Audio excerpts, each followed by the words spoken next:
नमस्कार दोस्तों, आपके अपने YouTube चैनल ऑनलाइन शिक्षण में आपका बहुत बहुत स्वागत है। ये हमारी शिक्षण अधिगम की क्लास है और हम पढ़ रहे हैं शिक्षण के कौशल।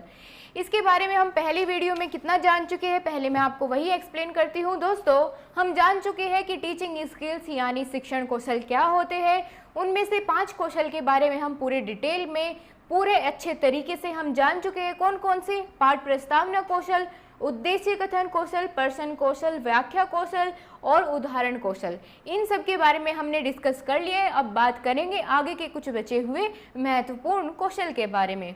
इनके बारे में आपसे एग्जाम में कई बार प्रश्न पूछा जाता है, इसीलिए मैंने आपको इसे बहुत एक्सप्लेन करने की कोशिश की है, बहुत अच्छे से समझाने की कोशिश की है। और आप में से जिसने भी कल के क्वेश्चन का आंसर दिया, मुझे बहुत अच्छा लगा पढ़ के। ठीक है दोस्तों, तो चलिए करते हैं आज के शुरुआत करते हैं छात्र सहभागिता कौशल से। क्या होता है छात्र सहभागिता कौशल? चलिए जानते हैं। उदाहरण कौशल छात्र सक्रियता एवं सहभागिता को प्रेरित करता है। जो इससे पहले हमने जाना उदाहरण कौशल, उसकी बात चल रही है कि उदाहरण कौशल छात्र सक्रियता एवं सहभागिता को प्रेरित करता है, जिससे शिक्षण द्विमुखी प्रक्रिया के रूप में अग्रसर होता है। द्विमुखी मतलब क्या होता है? Two way communication process. Two way यानी कि टीचर और स्टूडेंट दोनों के बीच में क्या होता है, शिक्षण का जो कार्य होता है दोनों के बीच की क्रियाओं के द्वारा संपन्न होता है। यानी शिक्षक प्रश्न पूछता है तो छात्र किस प्रकार से उसकी सहभागिता निभाता है? उत्तर देकर। तो इस जो तालमेल होती है इसको कहते हैं सहभागिता। चलिए आगे जानते हैं। बाल केंद्रित शिक्षण में छात्र सहभागिता जरूरी होती है। इस कौशल का मुख्य लक्ष्य होता है छात्रों के सहयोग प्रतिक्रिया से पाठ्यक्रम का विकास करना होता है। जितना छात्र भाग लेंगे शिक्षण उतना ही रुचिकर व अनुशासित होता है। ठीक है दोस्तों, अब हम बात करेंगे कि छात्र सहभागिता कौशल का हम प्रयोग कक्षा में किस प्रकार से करें। छात्रों की सहभागिता हम किस तरह से प्राप्त कर सकते हैं? तो सबसे पहले है प्रश्न पूछकर। जब हम प्रश्न पूछेंगे वो हमें उत्तर देंगे तो सहभागिता तो खुद ब खुद होगी। फिर कैसे हो सकता है? चित्र बनवाकर, रिक्त स्थान भरवाकर, फ्लैश कार्ड के प्रयोग के द्वारा, खेल, गीत व कविता के द्वारा, अधूरे वाक्य पूरे करवाकर। इस तरह से क्या होगा कि हम अपनी पाठ्य वस्तु के दौरान छात्रों की सहभागिता से अपने पाठ्यक्रम को पूरा करेंगे। ठीक है दोस्तों, तो ये हमने जाना छात्र सहभागिता कौशल के बारे में।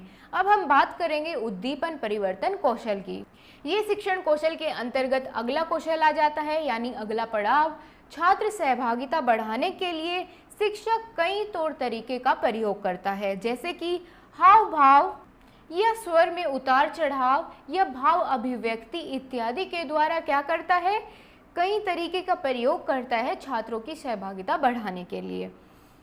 उद्दीपन कौशल का महत्व एलसी सिंह के अनुसार क्या है वो आप सुनिए। उद्दीपन परिवर्तन कौशल विद्यार्थियों की प्रगति और रुचि को अधिकतम बढ़ाने, उनका ध्यान बनाए रखने और निश्चित करने के लिए वातावरण में उद्दीपन परिवर्तन द्वारा छात्रों के ध्यान केंद्रीकरण और आकर्षित करने के लिए प्रयोग में लाया जाता है।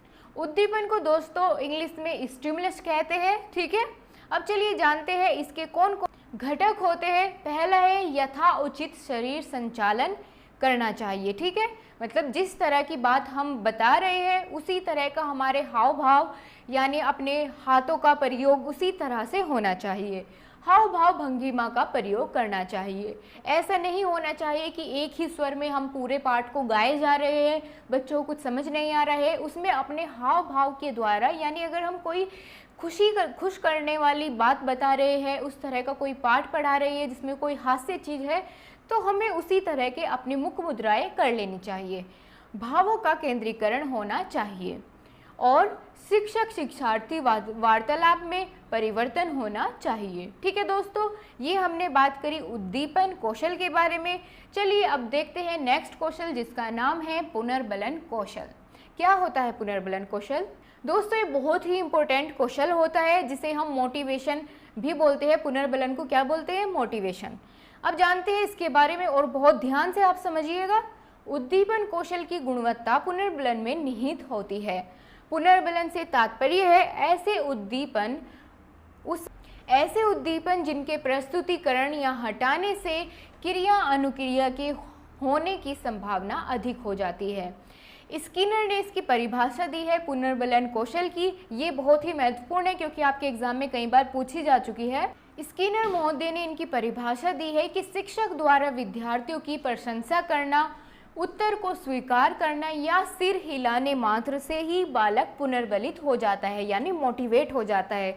अगर शिक्षक उसके आंसर को एक्सेप्ट करता है, बताता है या फिर उसे एक बार बोल देता है कि शाबाश बहुत अच्छा जवाब दिया, तो क्या हो जाता है, छात्र मोटिवेट हो जाता है और आगे से उस कार्य करने में और अधिक बल व बुद्धि का प्रयोग करता है और अधिक रुचि के साथ वो उस काम को कंप्लीट करता है। वास्तव में पुनर्बलन वह प्रक्रिया है जिसके द्वारा प्रतिक्रिया के फौरन बाद किसी उद्दीपन को प्रस्तुत करने पर प्राणी की प्रतिक्रिया शक्ति बढ़ जाती है। ठीक है दोस्तों, आपको क्लियर हुआ पुनर्बलन क्या है? ठीक है, अब हम जानेंगे पुनर्बलन के प्रकार। तो दोस्तों, पुनर्बलन को दो भागों में विभाजित किया गया है, जिनका नाम है सकारात्मक पुनर्बलन व नकारात्मक पुनर्बलन। ये क्या होता है? पुनर्बलन का सकारात्मक प्रयोग छात्रों के मानचित्र व्यवहारों को प्रबल बनाने के लिए किया जाता है और ऋणात्मक पुनर्बलन द्वारा वांछित व्यवहारों की पुनरावृत्ति को रोकने का प्रयास किया जाता है। अब हम जानते हैं सकारात्मक और नकारात्मक पुनर्बलन के बीच में क्या अंतर है। दोस्तों, सकारात्मक पुनर्बलन वह होता है कि जैसे अगर कोई बालक अच्छा काम करता है तो शिक्षक के द्वारा शाबाशी देना, उसे पुरस्कार देना या फिर उसके बारे में कुछ अच्छे शब्द बोल देना, ये तो होते हैं सकारात्मक पुनर्बलन। उससे बच्चा मोटिवेट होता है। ठीक है, और नकारात्मक पुनर्बलन में क्या होता है कि अगर बच्चे ने कोई गलती की है या फिर कोई ऐसा काम किया है जो नहीं करना चाहिए था, तो उसकी पिटाई करने पर या डांट देने पर किस तरह का पुनर्बलन मिलता है बच्चे को? नकारात्मक। अब आपको क्लियर हो गया होगा। चलिए अब चलते हैं अगले कौशल की ओर, जिसका नाम है श्यामपट्ट लेखन कौशल। दोस्तों, एक अध्यापक के लिए ये कौशल आना बहुत ही ज़्यादा महत्वपूर्ण होता है अपनी डेली लाइफ में यूज़ करते, क्योंकि अगर एक अध्यापक को श्यामपट्ट का प्रयोग सही ढंग से करना नहीं आएगा तो वो फिर अपनी बातों को या फिर अपने विचारों को बच्चों के समक्ष बहुत अच्छे से नहीं रख पाएगा, अगर उसको श्यामपट्ट लेखन का कौशल नहीं आता है। तो आप बहुत ध्यान से समझिए क्योंकि ये आपके काम आने वाली चीज़ है। ठीक है, पुनर्बलन कौशल को छात्रों तक संप्रेषित करने का एक माध्यम श्यामपट्ट होता है। अतीत काल से ही इसका प्रयोग शिक्षण में किया जाता रहा है, इसलिए इसे अध्यापक का सच्चा मित्र भी कहा जाता है। प्रत्येक शिक्षक के लिए यह अनिवार्य है कि उसे श्यामपट्ट प्रयोग में दक्षता हासिल हो। श्यामपट्ट प्रयोग से शिक्षण श्रवण इंद्रिय तथा दृष्टि इंद्रिय दोनों में सक्रियता रहती है, जिससे विषय वस्तु की बोधगम्यता बढ़ती जाती है। इसे शिक्षण का विकासात्मक क्वेश्चन भी कहते हैं। ठीक है दोस्तों, आपको समझ आया क्या होता है श्यामपट्ट कौशल, कि अपने विचारों को श्यामपट्ट के द्वारा किस तरह से प्रयोग किया जाए या फिर विषय वस्तु को किस तरह से उस पर अंकित किया जाए, ये सभी एक कौशल होते हैं श्यामपट्ट के। श्यामपट्ट को इस तरह से सजाना या फिर अपना टॉपिक, अपना वाक्य उस पर लिखना, ये सभी श्यामपट्ट कौशल के अंतर्गत आते हैं। श्यामपट्ट का महत्व निम्नलिखित है। प्रारंभिक सूचना देने में सहायक होता है श्यामपट्ट कौशल। शिक्षक की गुणवत्ता में वृद्धि होती है श्यामपट्ट कौशल के प्रयोग करने से। छात्रों में लेखन योग्यता का विकास होता है, क्योंकि ज़रूरी नहीं है कि अध्यापक अगर मौखिक रूप से उन्हें बोलकर कोई चीज़ लिखवाता है वो उसको सही लिखे। अगर श्यामपट्ट पर लिखता है तो वो देखकर उसको लिख सकते हैं। उससे क्या होता है, उनकी लेखन योग्यता का विकास होता है। समूह शिक्षण में उपयोगी होता है श्यामपट्ट। विषय की व्याख्या और विश्लेषण में भी सहायक होता है श्यामपट्ट। ठीक है दोस्तों, ये इतनी ज़्यादा इम्पोर्टेंस होती है श्यामपट्ट कौशल की। अब जानेंगे हम अगले कौशल के बारे में, जिसका नाम है पुनरावर्ती कौशल। जैसे कि आपको नाम से ही क्लियर है, पुनरावर्ती यानी बार बार किसी चीज़ की आवृत्ति करना या बार बार किसी एक ही काम को करना। शिक्षण कार्य कितना सफल रहा है इसका मापन अभ्यास प्रश्न द्वारा किया जाता है। इसे ही पुनरावर्ती कौशल कहते हैं। इस कौशल में प्रयोग में पढ़ाए गए पाठों प्रसंगों तथ्यों को पढ़ाया जाता है, जिससे अधिगम स्थायी होने के साथ साथ त्रुटि रहित भी होता है। उन्नति की मात्रा जितनी ज़्यादा होगी शिक्षण प्रक्रिया में, उतनी गत्यात्मक तक बढ़ेगी और छात्रगत समस्याओं का समाधान होता चला जाएगा। दोस्तों, पुनरावृत्ति आप एक तरह से और समझ सकते हैं कि जैसे छोटे बच्चे होते हैं, जब वे लिखने की शुरुआत या लेखन की शुरुआत करते हैं तो कौन सी स्टेज से करते हैं, वो करते हैं पुनरावृत्ति। कि अगर अध्यापक ने उन्हें ऊपर वाली लाइन में एक चीज़ लिख कर दी है, वो उसे देख देख कर नीचे की तरफ लिखते जाते हैं, तो ये क्या होता है, पुनरावृत्ति कौशल ही होता है। अब आज का जो लास्ट टॉपिक है हमारा, या कह लीजिए लास्ट कौशल है, उसे पढ़ते हैं, जिसका नाम है शिक्षण सहायक सामग्री प्रयोग कौशल।